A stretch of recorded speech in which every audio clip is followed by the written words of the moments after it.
world, and welcome to another episode of the Crisis Victory Show. Today we're going to do something extremely unique, first time ever that I've even seen on other podcast shows that I've either been on or have observed. We have a gentleman here today who is retiring from the United States Army. Specifically, he was in the Special Forces, a Green Beret. We have Pete Turner, who is my co-host and also the host of the Break It Down show. Good morning, Pete. And Pete was a spy in Afghanistan, did a couple tours there. And then we have myself, who is a contractor for the Department of Justice and a former smuggler and trafficker for the Sinaloa drug cartel. So, guys, I think this is going to be a really interesting mix that we're going to have today on the show. And Chuck, first off, I want to welcome you to the show. I thank you for your service, of course. And I thank you for taking this time today to share your reflections, if you will, about your career. Pete, the same thing to you, brother. Thank you for your service. You know I love you with all my heart, and really glad that today we made the decision for the three of us to come on board like this. And I think the best way to start the show today, guys, is that each one of us give a short bio to the audience so they have an understanding of just exactly who we are and why today we wanted to create this specific type of interview. And Chuck, if that would be okay with you, if we could start with you. And good morning, brother. All right, I'm Chuck Ritter. I am still in the United States Army. I've been in the Army for 27 years now. I'll be out in 3 months. I originally wanted to be out 2 years ago, but I recently had my 34th surgery due to job and combat-related injuries. I was going to get out, and then I found out both my hips were dead. And I was like, you know what? Me and the Army did that together, so let's go ahead and fix that together so I'm not just out being an invalid for 2 years while I'm fixing some dead hips, on top of a bunch of other surgeries. So I'm a Special Forces Sergeant Major, started my career as a young infantryman, and then worked my way up into being a Green Beret, and I've traveled the world. Oddly enough, I speak French for my job, but I've never had a chance to go to Africa, so I've always spent most of my time in Southwest Asia and the Middle East, and I've had a test out every year on French. Never got a chance really, except for one time I worked with the French in Afghanistan, which they're actually pretty cool. Actually pretty impressive. We make fun of the French a lot, but their special operations were like, I was like, man, you guys are making us look like amateurs. And they wore some weird tight pants in the gym I didn't appreciate, and they, their officers are just a little bit strange, but so yeah, I get out in July. I'm right in the middle of my last stretch of retirement stuff, and that's me in a nutshell. My claim to fame, I guess, is I get shot and blown up a lot. So overcoming and resilience. I've died on the operating table at least once. I've had to relearn how to walk again a couple times. So it's a 2-part lesson. Maybe I should be a little bit faster. Like there's a thing we call the 3 to 5 second rush on the battlefield. I think I do like 6 seconds. And then the other one is just being able to overcome critical injuries. So that's me in a nutshell. Yeah. Well, Chuck, thank you so much. And brother, thank you again for your service to our country.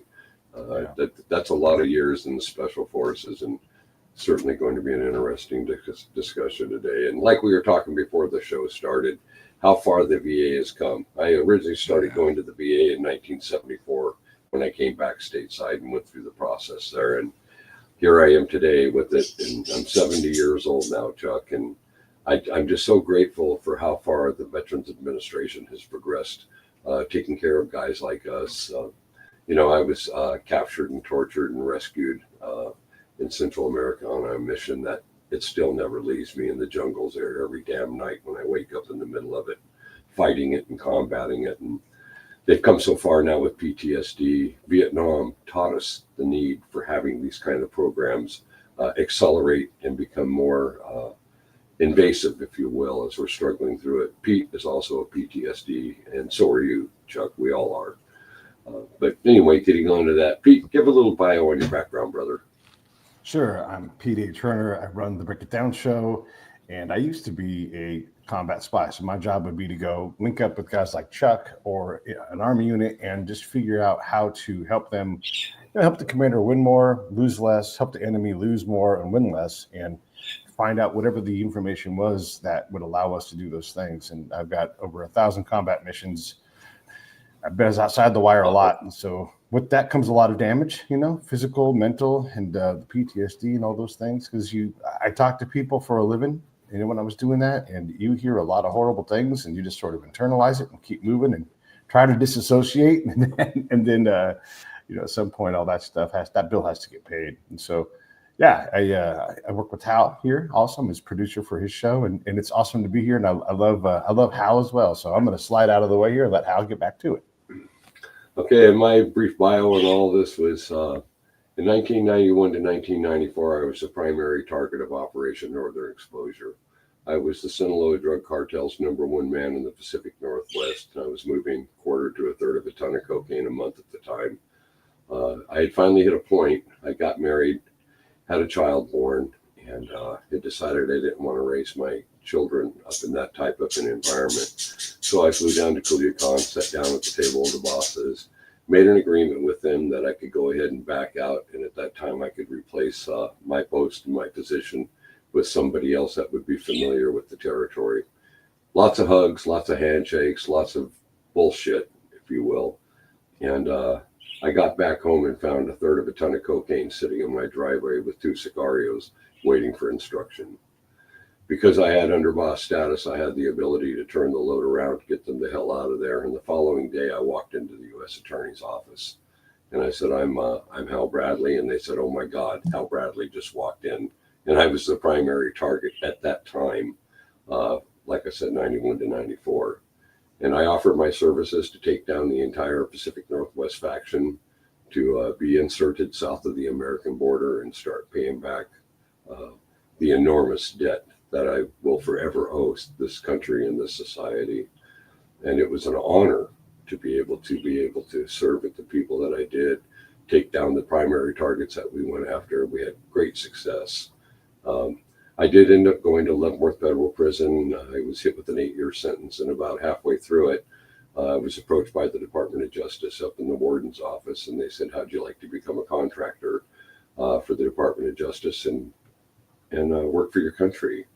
Well, I immediately accepted the offer. A few days later, I was flown back to Seattle, brought it before a judge, and that's how it all began.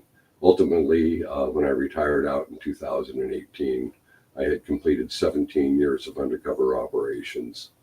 And to give you a focus and a slant on just the enormity of that, as was told to me by several agents from several agencies that I've worked with, they said, normally a guy in your position lasts 4 or 5 years before they get whacked, or they just can't take the stress of it. And hell, I made it 17 years. And it was an honor to be able to not only say I'm sorry to all of you, but to be able to show it by example. And Chuck, I was telling you before the show started how I had the opportunity to work with a few spec op teams. One of them I can share with you. Some of those are still classified, so I can't. But one of them was Special Forces Team 5. They were based down in Panama at the time. And what they did was they escorted me up to Chicago. I was having a meeting with the primary target of the Sinaloa cartel at that time. A very dangerous target, obviously. So they were up there to cover support. And in the event that anything went down, they were on the spot in that instant to secure it. And I will forever be grateful for them for being there, because it was a hard target. Later, I went to Tucson and was working operational in Tucson against the #1 target in that region for the Sinaloa drug cartel. And we got him. We took him out. And so I understand the significance of what the teams go through with regard to being in focus on site to professionally secure my safety and the safety of agents that I may or may not be inserting into a specific case at that time. I was kidnapped in Culiacan. It was hard. I was being severely physically and psychologically treated. I mean, I had a bag over my head. I was suspended from the ceiling, constantly being beaten, gun put into my ear and the trigger pulled repeatedly. And every time I hear the click, even to this day, which is almost 2 decades later, I still have a catatonic moment, if you will. But then I heard American voices screaming, coming into the site. I was taken to a hard site. And what it was about, Chuck and Pete, was I was down there getting ready to do a 3,000 kilo eyes-on purchase from a general in the Mexican army. And his direct contact who owned those kilos was the president of Mexico's brother. So this is like a very high profile and political target assessment. he was working with the Cali drug cartel, the Ochoas, and that particular group at the time. And I was blown off the road. I had 2 civilians with me, Mexican nationals that were affiliated with the deal, connecting me with the guy that was taking me to the Culiacan airport to climb in a helicopter at the General and go out and secure an eyes-on of the 3,000 kilos that they were offering my, quote, Canadian counterparts, unquote. That was the identity I was running under at the time of captivity.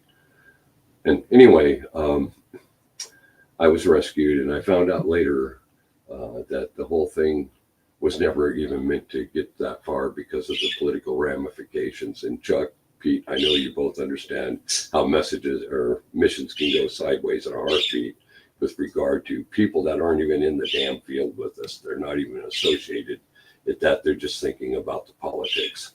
And boy, nothing pisses me off more than that. And the second time I was down in Mexico City and I came out of the embassy, I'd just gotten debriefed there and on a mission I was working. And I got approached by 2 agents that were out of El Salvador, and they took me to a restaurant and sat me down and explained to me that they had information about when I was in Leavenworth that I had made a friendship with a MS-13 general. And I acknowledged that and confirmed it. And what he had done is he had written a letter back to El Salvador. And in that letter, he had made mention of my name and said that I was his friend in the prison system and that, maybe I would be able to be of assistance. Well, these guys obviously knew that I was already a contractor. I was operational. So they said, we'll give you $75,000 for a 2-day incursion. We want to infiltrate one of our agents into the MS-13. You seem to have the slot that can make this available, so we'll do it. So I flew into San Salvador. I met the agent. We went to a black site there, spent a day and a half briefing and preparing for it. And we headed north and went in. I remember we went into this restaurant. We go out the back door of the restaurant and we're both immediately grabbed, knocked unconscious, thrown in the back of a truck, and we're driven away. And for the next 7 weeks, I was moved almost daily with this agent. We were in what they call dry camps, if you're familiar with that term, Chuck. So it's just a mobile camp in the jungle where water is brought in. You're covered by a few of their guys, and they just constantly relocate. And what it turned out was they always knew that he was an undercover agent, and that's why they grabbed us. So we feigned that I had no knowledge of his status. And the daily beatings that we endured, waiting for imminent death during the entire 7 weeks before we were rescued was, after a while, I don't know really how to explain it to people that haven't been there, but there's a numbness that comes upon you, the expectation of death, of the inability to sustain, if you will, any reasonable way of seeking how to escape, how to evade, how to survive, if you will, and to get one another out of that environment. And I remember the last day of our captivity, what had happened the night before. The water truck, the 2 guys that were going down and getting water where they would drive to wherever we were being held on that particular time, would come back and we would get water that way. But while they were in town and getting water, they were approached by the intelligence agency of the Salvadorian government, and they poured a liquid into the water that caused an extreme nausea effect to every one of us that drank the water. So what they did was they immobilized the people that were watching us, and they came in and they hit the camp. They killed everyone in there. I can remember full well, I was laying in there puking my guts out, and so was Manny, the agent that was with me. Guy was coming up to us, and he has rifle leveled at us, and we knew we were dead. And all of a sudden, he just kind of disintegrated in front of me. And I remember after they cut the straps off of us, our hands were strapped, and that I was sitting there wiping body parts off the side of my face and my shoulder, and we're grabbed up, and they took Manny and they put him in. They took him one way and took me another. We were both loaded into helicopters, and I never saw Manny again after that. And I think of him every single day, of course. But I got taken to a site. I remember the nurse on the medevac flight. She was so kind. I couldn't speak. I was just crying. I couldn't make words form. Even right now, it's so hard to talk about it. But this was my experience. This is part of the journey, if you will, of what we go through when we're trying to say how sorry we are for the sins that we committed in our younger years and the commitment. And Pete's got, I think, Pete, you actually have a copy of the document of explains how I was captured and tortured and what I went through in the service of my country to pay back. And the problem with the system, Chuck, is because I wasn't in uniform, that I was a contractor, is I can't get any veteran benefits for captivity. Although in 2003, there were 7 of us that were recognized at a ceremony at the Seattle VA hospital. And we were all given 2 survival patches to sew on our clothes and a letter of thanks and all of that kind of stuff. But yeah, my only contact that I've had dealing with PTSD for the last couple of decades was my friend. He was a Green Beret. His name was Captain Robert. Captain Robert was a prisoner of war. And November before last, he called me up, told me goodbye, don't bother coming by, and took his life. It was over. He just couldn't live with it any longer. And I think of him every day. So Pete's kind of been my fill-in for that, someone that I can talk to in private about some of the things we deal. And Chuck, I know you understand all of this. You've been down that rabbit hole a lot more than I have, I'm sure. But anyway, guys, that's my bio. That's my story. And that's also one of the founding reasons that I created the Crisis Victory Show. One thing I haven't shared with you, Chuck, is that during my time in prison, I entered my seminary years. I became a certified hospice counselor for fellow dying prisoners. Took 24 of them through the actual dying process. I was in newspapers, TV, all kinds of crazy stuff. And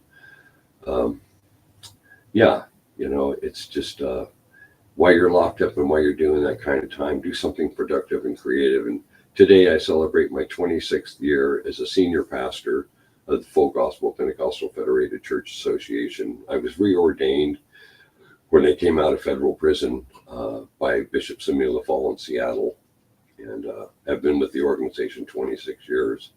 He has passed. His wife, the co-pastor of the senior church, has recently passed, and had 25 glorious years with her and under great training. And I work primarily in homeless camps. I work in trap houses. The Veterans Administration provides me with Narcan kits, so when overdose cases are brought to my residence here, I'm able to do what I can before I have to 911 it in. So I'm extremely active in the church ministry, but I'm active in outreach program services, working with the people that 30 years ago I was the problem that created so many of them. So it's really funny how things turn around in life, and we can take from a bad scenario of our life and end up benefiting and doing wellness and good things with it as a result of the knowledge we have surviving all of that. So anyway, I'd like to move on to Chuck, if that's okay at this time. And Chuck, I'd like you to share some of your experiences to the audience, to let them have an understanding and a knowing that just specifically what it's like when we're outside the wire, what we go through psychologically, and where we go as we're there with one another that have gone through these type of scenarios, and where it takes us today. So the floor is yours, brother. Before I do that, just going back to your story and what you said, I think that's interesting because my editor-in-chief for, this thing called Objective Arete that I have behind me, which serves as a clearinghouse for all things that can help people, right? But my editor-in-chief is a guy named Ayman Kafel. He's Lebanese. He survived 2 civil wars, one in Africa and one, in Lebanon when he was younger. He came to America, joined the U.S. military, combat veteran, and now he's a law enforcement officer. He does very high-risk things, like with gang stuff and part of a SWAT team in his current job. But he wrote this article, and I just think it hits. He released this just a couple of days ago. It's called "Burden Bearers: Carrying the Echoes of the Fractured Soul," and his whole thing is about how. And I just want to read a statement because what you were saying is like, wow, that's crazy that you're telling us, and this is just something that we've been talking about.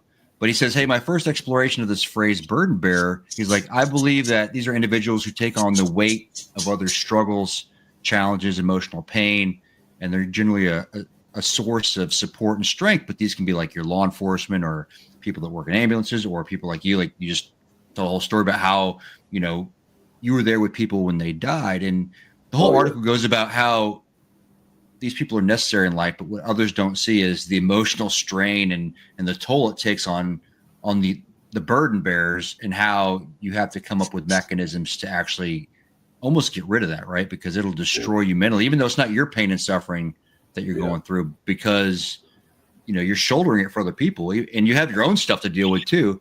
It's just an interesting thing that I've never really thought about it in the way that you just described it, and the way Iman talks about it, because obviously I haven't been through those types of experiences like to that level. That's just an interesting concept that I think that maybe we need to have more discussions about, because I think it's extremely important to have a discussion about it, Chuck. We have 22 veterans a day committing suicide in the country. That's the current rate. And you know what, brother? It's programs like you're trying to discuss. And I'd certainly like a link to that, by the way. Those kind of programs are just invaluable. But again, Chuck, a lot of that reverts back to the Vietnam era, when so many people were. My brother was wounded in action in Vietnam. He was in Quezon 68, 69. And there's so many of them that still struggle to this day with it. But now we're finding avenues, and we're finding programs like what you're trying to introduce here right now. And I hope you do introduce here right now. That'll benefit us, so we don't get a call from another brother saying, I love you, I'm checking out, and then they're dead and gone as a result of surviving this. So I'd like for you to share a little bit more information about that. That's important to me. Yeah. So, it's on the screen, objectivearete.com. Yeah, I see it now. Yeah. Yeah. There's a lot of, I'll send you the direct link to that article too, but there's a lot of just crap out there with people trying to sell the secret to success, the secret to overcoming. And the reality, there's no secret. It takes habit and dedication, and you got to find tools. You got to build a proper mindset, but you got to build the tool sets to go along with that if you want to be successful. So what we're doing with this company is, it's not going to make a ton of money. I don't care about that. The emails I get every day from somebody that read an article, listened to a podcast episode, or heard me, give some advice on, hey, read this or try these things, and this really helped me out. That's what drives me in life. I think when it comes to, we're talking about overcoming, as we get older and we get out of the military, I think we got to continue to find our purpose, the things that drive us, because even though we do, everybody has emotional scars. Even if people that even weren't in the military, I would say that your standard ambulance person, right, sees more traumatic stuff than a lot of military people. But how do you overcome those things? And I think that those are the kind of discussions we're trying to make normal, because I think that they're still taboo, especially in your macho jobs like law enforcement or the military, right, where nobody wants to seem like this weak person. But I think we just need to make it cool again to, hey, we're humans, man. We are effed up, right? We are fallible. We're often wrong, and you're going to be weak, and that's okay. It's cool to have emotions. It's cool to be sad. That's just a normal human thing. It's cool to be depressed sometimes. That's just your body saying, hey, man, this is something you struggle with. And sometimes when it gets out of hand, you really got to, address it in different ways to be able to get us in these black holes you'll find yourself in. But just trying to make it hey, guys, let's just make being human, the art of being good human beings, cool again, and create a community of people that they want to be selfish and invest in themselves so that they can be more valuable, and can in turn invest in other people. And then a community of people that holds each other accountable and calls each other on our BS, right? But also, we're always moving towards not just sitting there wallowing in our own self-pity, but always have a goal. For you two, you guys have podcasts. You have things that drive you, that allow you to achieve fulfillment day. Hey, I did this. I just put this episode on with three pretty cool people, right? Like you said, it's kind of like a first for you guys. That's cool. That's something that you're doing instead of just sitting there man, everything sucks. Yeah, man, life sucks. Life is never gonna stop kicking you in the balls. It's just not. It's just what it is, right? But how do you take those experiences and then turn them into something, transmute them into a win, right? So that's what we're doing there. I love that, Chuck. That's exactly what the Crisis Victory Show is about. Exactly what you just started sharing there. That's what we need more and more of. There's a humanitarian part in each and every one of us that needs to resurface, even when we come out of extreme circumstances, such as I had just described briefly in mine. Mm-hmm. And I'm sure, my God, I know that Pete's been through a lot, and I know you have too. But you know what? We have to lift up one another. And it isn't just about ego and telling a great story. It's the exact opposite of that. what we're doing is we're sharing an experience that we have survived, and we're committed to helping and assisting other people do the same thing in kind.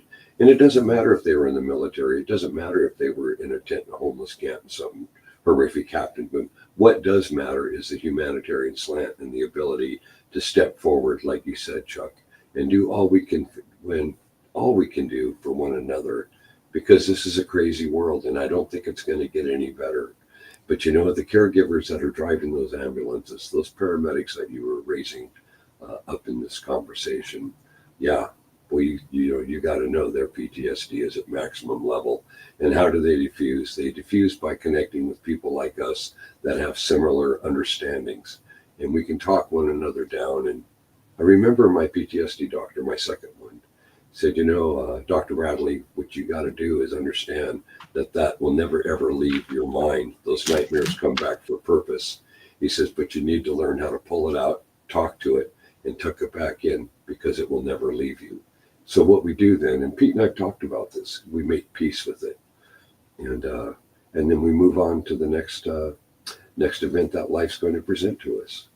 So yeah, Chuck, I like that. And I'm definitely going to look this up after we get off the air today and examine it. And I thank you for bringing it out to this audience today, that people can become aware that there is hope, that there is understanding. And there are people like all of us, Chuck, that are reaching out at this time to be there for them in whatever capacity is needed to be. And yeah, Pete, why don't you share some of yours? You've worked with me now for a few years. You understand the concept of giving back. Your show gives back. I follow your episodes like crazy. Then I'm saying this in sincerity, because what you do is you equate people to have an understanding of the various lifestyles that are out there, that we're all coexisting within each other, and to find and seek the goodness in each one of these traumas. And I love that. And so share. Your turn. One of the things I would say about all this, my job in particular is very dangerous in the military, because I've got to go out and I've got to purposely look for the evilest people, the warlords, and the people that are going to do bad things. And I got to get cozy up to them, because if I can deflate the danger in the area by getting to know them and building trust with them, then everybody hopefully I've done my job, and I've reduced the amount of potential damage that happens. And that means you got to talk to monsters, and you got to befriend those people and align yourself with them in a lot of ways, so they can identify with me, and I can identify with them. And so hopefully I can do that work of flipping that person, or at least reducing the danger that they have. And there's a lot of damage that comes with that, because these guys, they've taught me, the warlord rules. And it's a lot of it's like, this is business, or whatever. This is survival. And so, yes, I killed that guy, but he had it coming, and it's a competition. Everything. This is why I learned this. Everything is a competition. when you have those lessons and you swallow all that pain and everything, or disassociate for as long as you can, there's still those wounds there. Chuck had mentioned yesterday, I had a guy, I was on his show, and he was a cop, he was an EMT, he was a 911 operator, and I'm like, oh my God, Jesus, it's a lot of hard stuff. And we think about 911 as a place you call, but the person on the other end is hearing, for their job, they hear the worst day of someone's life over and over again, and they're desperate for help. That EMT, you go out and you put your hands on somebody, and you're a pro, and you lose them for some reason, that stays with you. Like, what could I have done? For me, when I would go outside the wire, I need to be outside the wire. I need to find out where that dangerous thing is, so I can potentially save my friends who are on my side. And so there's this maybe Chuck, you'll get this. Like, for me, when I'm going out, like, let's say that I'm supporting your ODA. I'm desperate to try to help you guys stay safe in a way that you guys don't have to worry about. But that means that there's always this tension. It's always, I'm always like, oh my gosh, I got to get out and go find this thing. And it's not always findable, or just by looking for it, you reduce it. So it's the activity of it, but it's a lot of tension. There's a lot of waiting. And then obviously, if you go out enough times, you're going to get shot at, blown up, all these things that have happened to Chuck and I. It happens. And then you got to go back out into that space again. And so I have to maintain my humanity, so I can relate with people who are, from any normal American's point of view, inhuman. And then I have to go back and write a report about it, think about it, dream about it, and try to get smart about all that stuff every day, day after day. Same for 911 operators, same for ambulance people. There's a lot of damage in the day-to-day activity. So it's not just Yes. cataclysmic events. It's that reliance on cortisol, where my body is like, hey, this is how we do this. We drink an energy drink and we go back out, and it's a 20-hour day, and you hear the worst stories from all the people who are suffering, and we're failing them. Oh my gosh, it's horrible on your soul. Yeah, that's just remarkable. I could feel it as you were describing it, and I'm sure Chuck can too.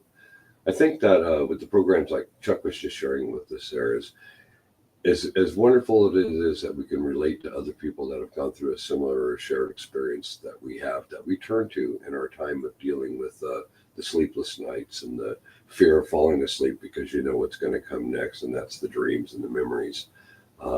Chuck is saying that now there are other alternatives that people like us that work in these specific high energy jobs, if you will be able to have other options that'll be more affordable on the table. Am I correct, Chuck? Is that basically what your program is sharing? No, so it's not. It will be affordable. So when we actually offer what the services that we're going to put in August, it's going to be affordable, but it's going to be a lot of work for people. So I'm not offering like this 3-day camp people can go do and get all the secrets of success, but I want you to commit to yourself for 3 months. If you're gonna pay to be part of this program, you're gonna sign a pledge, and you're gonna be 3 months. You're gonna dedicate to yourself, because we believe that you should be selfish. Because if you can be selfish for the right reasons, that allows you to become more valuable human beings. So this 3-month program, it's gonna be 2 nights a week at night. They'll be filmed for the people that can't make it. But it's going to be a substantial amount of homework, because for the first 4 weeks, it's all self-assessment, self-evaluation, digging deep into what drives you. Who are you now as this imperfect person, but what's your ideal self? And then what are some of the things and habits you can start building in your life to get you towards being a more virtuous person, being this ideal, which you'll never achieve because you're a human being and you're incredibly imperfect. But how do you start moving the needle towards that, so you can really, success and fulfillment are different, right? You can be, Yes. you can be very rich and be unhappy. You can be very poor and be happy. So let's not confuse those things. So what really provides you fulfillment, and how can you become a powerhouse and a juggernaut to where life can't stop you? And then we'll move on to 2 weeks of kind of self-efficacy, where you're going to have to take a bunch of stories from your past that you feel developed you, and then some stories from your future where you're going to sit on your deathbed and look back and like, okay, well, what does fulfillment really look like for me? And you're going to have to share these with other people through writing and through oral means. And then we're going to move through the 6 weeks of the pragmatic phase, which is really getting to like talking about mental health, mental performance. And this isn't just me. I've got a bunch of experts. Like on our board of advisors is the head of the mental development for the Philadelphia Phillies, right? So I know that I'm not the best leader or the smartest person. I just have a lot of really smart friends. And it's really, this whole thing is, I get to learn, and I get to share it with other people, and I get to bring in people. Anyway, we go through the pragmatic phase where, you come out the end and you actually have the tool set. Now we've talked about the mindset, build a tool set where you come out the end trying to just build this mindset of, hey, I've got to continually invest in myself. This doesn't end until it does. Like, life is there until the day we die. Yes. And it doesn't matter. You could be the most badass person ever up to this point here, but then nobody cares. Like, what are you bringing to the table today for you, for your family, for your community, for society? And it doesn't end until the day you move over. So let's continue to invest in ourselves, invest in other people. It's not rest on our laurels, not be like, well, shit, I got all this money, so I'm good. Like, what does that mean? It doesn't mean anything, right? Like, what did you actually do to make a difference, a positive? And just really people focus on yourself. I think a lot of problems with PTSD and other things, I think our egos get in the way, right? For what I've seen, there's been a lot of people lately that I've reached out to that I've been really surprised in the past few years that I would have never thought would be in a bad place. I mean, these are people I looked up to. Like, I'm like, man, this is the strongest person I've ever met. I get it. With. And all of a sudden they're like, oh, I was close to suicide, or I'm in this bad place, or their spouse tells me that they're in this bad place. And I'm like, man, when I really started thinking about it, these people that got out, and a lot of them were kind of pissed when they got out for different reasons, but it's almost like our egos get in the way. Like, I can't possibly be weak. So then you try to fight it. And as you try to fight this thing, you find yourself going towards, well, I can't cope with it, so I'm going to go to alcohol. I can't cope with it, so I'm going to do X, Y, and Z, right? Eventually you get to a point where, like, well, instead of just saying like, no, it's okay to be weak. It's okay to be in these bad places because that's part of being a human. let's actually deal with the problem and figure out how to get out of the hole versus trying to fight it. Right. And I think that if you really have more self-awareness, I think that that helps it a lot. And breaking your own ego, I think that, ego is important. Ego is just your sense of self-worth.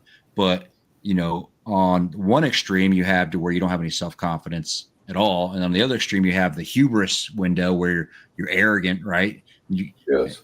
You want to, I like to operate right on that line of the hubris, not being it. And sometimes, oftentimes I'll get in there, right? And I'll need somebody to kick me in the nads and check my ego.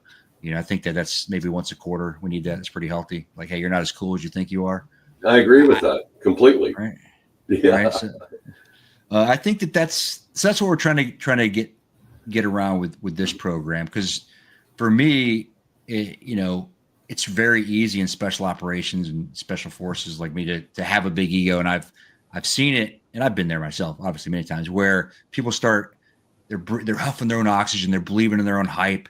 And that call to power fallacy, we're like, well, I'm obviously in this position, so if I'm here, that must mean I'm right. Or other people are like, well, they're in that position, so if they're there, that must mean they know what they're talking about. Like, no, man, that's not that extra rank of that position doesn't give you like all this extra knowledge and awesomeness. You're still the same dumbass you were 6 months ago, a year ago. You're just now in a different position, right? So step back, realize that you're still a human being. You're probably wrong somewhere. It's going to take some other people to probably point that out.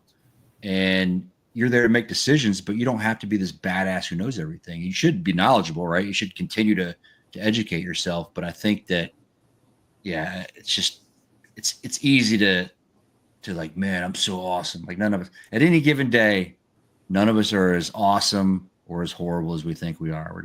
We're all freaking humans. I mean, there's exceptions. Like, we got some Einsteins out there. We got some people out there that are truly at levels that are way above anything I could ever comprehend. But for most of us, we're just humans. I get that. But the goal objective, and I love how you bring ego into the forum, because that is the biggest combative segment, if you will, that each and every one of us do find that we encounter and confront at some point or another. But then after a while, that ego starts to dissipate when we recognize our own inner frailties. And I go back to what the PTSD doctor had told me, which I shared with Pete in one of our private conversations, is, Chuck, that stuff doesn't go away, but you do have to find a semblance of making peace with it and tucking it back inside of yourself, because you're going to have to live with it. And your kind of program, the goal objective, is very real. It's concise, and you're putting the burden of recovery on the individual that's seeking recovery. And I like that, because that's not real common in a lot of the treatment programs. Mm-hmm. What they try to do is temper the fears and temper the remembering, if you will, of the incidents that put you in that situation in the first place. And right. Yeah. and it's so easy to give up on it. 10 months ago, Pete, Chuck, I walked down the hall to commit suicide, and I just couldn't take waking up in that jungle anymore. I couldn't deal with it. And I think I talked to you about that, Pete, at that time. But what happened was I hit the VA hotline, told them what I was ready to go do. And I mean, immediately they jumped into play, connected me with doctor that I have to this day. And he talked me through it, because it doesn't go away. But you can't seek the guidance from other people like you're talking about, Chuck. We have to first do the work within ourselves. And once that becomes a reality, then the path to recovery and serving starts becoming more clear. It is the objective point in each and every one of us that are dealing with that. Whether you're a paramedic in the back of the ambulance, keeping someone alive, or you're out in the field piecing a brother together, trying to keep him breathing, or whether you're just going day to day in trap houses or the homeless camps like I've been doing for 19 years, and dealing with watching a couch full of young girls taking their turn to go in a back bedroom to trade their flesh for a $20 fix, and watching 3 young boys sitting at a kitchen table sharing the same needle and absolutely hating the life that they're just constantly recreating for themselves. And how do you come back from that? Being an observant to such horrible things. And these are not military things, Chuck. These are day-to-day things that are happening within our societies. And these people need to get real, like you're talking about. And the real comes from first identifying the problem within your own self, and then finding a path to pulling yourself away from it. But it takes more than that. I think that we also have to learn how to not say I'm sorry to myself, but by example, get out there and do something about it. And that's what triggered me about your program and what you just shared. And thank you. Right. I mean, Really. I think like that accountability piece is important, but mental therapy is no different than physical therapy. It's not, I'm going to go to see this person, they're going to fix me. No. Like just like a physical therapist, you're going to go in there. The physical therapist is going to maybe do 5-10%, if that. The rest of it, he's going to give you exercises that you have to work on long term. Like you're not just go home and do whatever he gives you, and it's like ta-da. Like no, and the reality, just kind of like mental stuff. If you had an injury, it's probably not going to go away, right? Like you're just you're going to find a point to where it's acceptable and you can work through it and you can operate with it, and then you don't just like, okay, now it's fixed. No. Now you have to implement those things into your daily activities so you can stay at a place where you're not in pain. Yes. The concept is no different for mental health. Like everybody tries to differentiate between mental and physical. That's the same concepts, right? Like I remember what's the old verbiage, like time heals all wounds? Like that's not true. No, that's not true at all. In time, you just learn how to cope with it and it becomes manageable, right? Yes. And if you stop doing the habits you've implemented or the tool or whatever it is you implemented to keep it manageable, it's going to go back to being unmanageable. I agree with that. Pete, what do you think? What's your take on that? Yeah, I mean, everything you guys are saying is, a lot of the path that I have been on, and Chuck and I talked about this on his episode that I'm going to publish on my show, but there's a responsibility to yourself to work on figuring out what it means. And, look, a lot of us are really tough and we've done really amazing things and we are good at hand-to-hand combat and all these other stuff. But the second it comes to sitting down with someone and working on ourselves and taking it just as seriously, like, oh, what kind of mixed martial artist are you? Well, I used to do boxing, but that wasn't my thing. And then I got into wrestling and then I got into Brazilian jiu-jitsu. But what I really love is karate or whatever it is, right? We go on this journey, we put ourselves through a lot. But when it comes to getting better, like I tried group therapy once. I didn't like it. Did you try a different group? Did you try individual therapy? Did you try swimming with dolphins? Did you try sailing and all these other things that help you deal with who you are? And man, we get so soft and we don't take care of ourselves for whatever reason. Like we just kind of give up on that and then, go to a bottle or drugs or guns. And all of a sudden you're in a way worse position because we didn't take our well-being as seriously. So like a program like Chuck has where you're compelled to go through this thing and it's for you to get better so that you can look, when I had my ankle rebuilt, right, I did the physical therapy. Well, you have to do the same thing with the mental side and the emotional side because if you don't, then you have to pay this bill. And that doesn't mean I get away from my daily bout of suicidal ideation, right? I'm manageable today, but that's because I've put in a lot of work on that. And you can't do everything, but for me, that's important. If I need to slow down, and Hal, you and I know this, some days this is the day just for surviving. It's not a day for anything else. There's no work needed today, and that's fine. It's totally fine. Yes, I agree with that completely, Chuck. I mean, Pete, I totally get that. What I took from Chuck's conversation, the biggest part that got to me that I'm going to focus on today for my own self is self-responsibility, self-awareness, removing the ego concept. That's a very important statement. My doctors have talked to me about that at length. It's a big issue that people have because we feel that we're stronger than we probably are, given the incident that we've survived or whatever we've been through. So yeah, self-responsibility, Chuck. Great statement. What a program. I'm really looking forward to reading through the material about it. And I would like your permission to be able to share that with other people, if that's okay. Yeah, absolutely. Right now we have a podcast and we have an online journal. And the whole point of that is the podcast, we talk about topics that we think that are important for exactly that what we're discussing here. How do people better themselves physically, mentally, etc. Yes. Like the one we're about to release in 2 weeks is with CC Kraft. She is the head mental performance coach of the Phillies. So we talk about things like that. The one we just released is with Iman Koffel, the person I mentioned earlier that he's my editor in chief. He released an article and it's all about overcoming your demons and about dealing in stressful environments. Right. And yes. And how to do that. And that's kind of our theme is anything that has to do with. I can't hear him. Yeah, I don't know. I don't know what happened. Can you hear us, Chuck? We can't hear you. We can't hear you. All right. Well, hey, Hal, how are you? I'm good, and I'm really enjoying this interview right now with Chuck. The information that he's sharing, as we both know, is invaluable, and it isn't about just people in the military. This is about everybody and the day-to-day dealing with. Still can't hear you, brother. The day-to-day dealings that we are confronted with as we have people that come into our lives and in front of us, and how do we aid and assist? Check 1 2. There we are. We got you, brother. Copy. Yeah. I don't know what's going on there. That was the devil stepping in, bro. Yeah, bro. Hey, that's a real statement. Somebody told me like the devil will always step try to in, stop you from. Can you hear me now? Is that better? Check. It's good. We got you, brother. Yeah.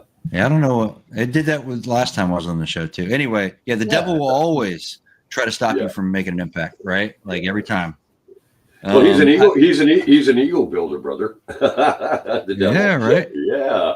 He always wish me. But I think ego, like I said earlier, like ego is just your sense of self-worth. Is when the ego gets out of balance, right? But I often think that that's just like forces of nature trying to like, hey man, like you are so badass, or you could do like, right? Like yes, look how awesome I am, and that's when you start. Right? Yeah. So I gotta ask you something, Chuck. How does it feel after 26 years serving in the military? How are your feelings? How are you dealing with the leaving all of that and entering into the civilian way of life? Where are you at with that? I'm excited about it. I think I've done a really good job of prepping myself internally for this. I'm just finishing up my my bachelor's degree, which I'm in my last class right now, and I'll continue with my master's degree. It's just part of my philosophy that we can't rest on our laurels, and we should always continue to educate ourselves. So it just goes along that line of effort for me. But I've got the objective Arete thing. I've got some other stuff. If you guys got your computer in front of you and you want to see something funny, go to www.chuckritter.com. It's just silliness. I don't know how that thing makes money. It does though. I don't have that link to search engines, but I believe that silliness is one of those things missing a lot of times. People take themselves too seriously. I love it. You're right. It does. It's pretty good. But yeah, I'm ready for it because I do have a normal job lined up too, just because I want to stay busy and I want to stay mentally challenged, right, with everything I'm doing. So, man, I'm excited. And I when I look at other people that get out and they have some issues, I think that they end up making the military their personality, which is easy to do. I think a lot of times people make whatever trauma they went through their personality, and which is fine to an extent. But the reality is that trauma or the military, that's a part of your personality. It's a part of you, but it shouldn't. No single thing in life should define you, right? So I think that if you let yourself be defined, like your natural tendency is going to be like to gravitate and be defined by something, right? That's just human nature. But it's like, okay, well, the military is it's a part of my story, but it's not my whole story. It's not, who I am. It's just part of who I am. So I think once I learned to accept that, I feel pretty good about it. I'm excited. It's been cool. I think, Chuck, that what it is with you, Chuck, is it's the military aspect of your life is merely the foundation of the story yet to come. Yeah, that's a good way to look at it, right? Yeah. Well, and talking about getting your degrees and stuff right now, life skills and life experiences are very important. I have a doctorate. It took me 13 years to get there and do that. A lot of those years I did while I was in federal prison, cramming like crazy to get my studies done. Because you know what? The balance between academics and life skills is so important. It's a pattern of discipline, if you will, that comes into the construction of getting your degree programs completed. Everything is about discipline, especially when you're putting the lives and caregiving of other people into your hands. You want to not only be objective, but you want to be knowledgeable and believe in what you are conveying to that person. Yeah. Well, listen, guys, we got about 5 minutes left here, so I want to do a closing out with each one of us giving some kind of a statement of encouragement, truth, and what Chuck hit on today, being real with yourself. I absolutely love that, Chuck. That's what I took from your interview today. Strongest part. And I'm going to try my best to apply that to my life as I deal with my struggles and deal with treating others with struggles. And this is my 5-minute chatter about it. I really appreciate the input with that type of conversation today. it's so important that we accept responsibility for the circumstances we find ourselves aligned with in the moment of dealing with depression, dealing with stress, dealing with anxiety, dealing with a lack of understanding of how to get ourselves out of the rabbit hole. Yeah. So these programs that you're talking about are not only essential, but they're life-saving programs. And I speak that as a man that's carried PTSD for decades, and that's not ego, Chuck, Pete. What it is reality, and accepting the reality of my frailties as a result of what I survived and went through. So having said that, I'm going to pass it over to you, Chuck, and then Pete, you close us out. And again, Chuck, not only thank you both for your service to our country, but nothing but the greatest of respect. And I love that we continue on in our journeys after even doing that which has been so familiar to us for so many years. Thank you both, brothers. Thank you. So I'll leave it with one of our taglines for Objective Arete is embrace adversity. Embrace it. Every morning you wake up like, hey, bring it, because I know I'm going to transmute any obstacle. I'm going to overcome anything. I'm going to turn that into a win. And failure and defeat aren't synonyms. You can fail over and over. Just take it. Okay, I screwed this up. Let me learn from this, because failure is a springboard to becoming legendary if you use it right, and it's not defeat. So, and life is never like, if you're just waiting for that perfect, like, oh man, I'm waiting for all this BS to get over with so I can be happy. Like, nah, man, it's never going to stop. So you got to enjoy the journey, because the journey is all you got. Learn to enjoy the journey and all the crap it throws at you. And when you find yourself in those mental pits, and be like, you know what? It's okay to be here because I'm a human. Now let me figure out how to turn this into something where I can actually strive from it and use it as a springboard to become legendary, instead of just being like, oh man, everything sucks. Because you know what? It's always going to suck. If you're a Christian, look in the Bible, none of the apostles except for John the apostle made it out without suffering a horrible death. You're like, well, I should become a Christian. Exactly. The whole point is, if you're living with purpose and intentionality, you should be willing to suffer through all that, right? You should be willing to just enjoy the journey, even if it's kicking you in the private parts. So that's my ending 5 minutes. That's perfect, brother. and that's real. Okay, Pete, close us out, buddy. It's hard to follow you guys, man. It was. Mine will be really short. The biggest thing I think about when we hold ourselves accountable to get better with PTSD and all these kinds of things is, if you could see, or you all could see my wound on my skin externally, my PTSD, Yes. I would treat me kinder and softer and gentler. Be like, hey, slow down. You're hurt pretty bad right now. Like, let's put some salve on it or something. But we don't see it. And so other folks don't understand how to treat us. We tend to ignore it. And so think about, what that wound looks like if you put it on you externally, so that you can make it okay to, like, hey, today's a day when I care for myself. Today's a day where I make sure I do my steps. I'm going to go over to Arete.com and I'm going to read a journal article, and I'm going to spend time in that. I'm going to do, almost like a devotional. And so that work, if you just do it constantly, you can learn to master, or at least control for a just long time, the things that come from PTSD, these damaged moments. And I think the world of you guys. Hal, I love you, and Chuck, your record is so impressive. And the way you look at this, and also going through Honor Foundation. Oh my gosh, this is a thing that Chuck did with the foundation that this guy, we had the show. His name is Musselman, and he just built this wonderful accelerator for people who are getting out of the military, from the Special Forces group of people, and things like that. There's a lot of groups out there trying to help us be better and to deal with these things. So love the people around you, talk to them, take them out, go get fellowship, and spend time working on yourself, especially way before you're desperate for help. Get out there and get to work. That's my 5. Hal, back to you. Yeah, well said, brother. And again, guys, have a great day. God bless each and every one of you. God bless your families, your friends, those that we keep in memory that are no longer with us. Someday we'll all cross the rainbow bridge and be with them anyway. And thank you both, gentlemen, for this amazing conversation. Okay, folks. Well, that wraps up another episode today. And I'd like to take this moment to thank each and every one of you for taking your time to catch our show. Now, if you like these shows, I would ask that you would please hit like, share, and subscribe. It's so important to us that we get these messages out, and we understand that these are graphic, almost toxic interviews. But, you know, this is the kind of impact that we feel is needed in order to make sure that people understand the significance of the problems that we are confronted within our own country and around the globe. So I'm going to say at this time that I love you all. God bless you all. Hasta luego, y vaya con Dios, and go Victors.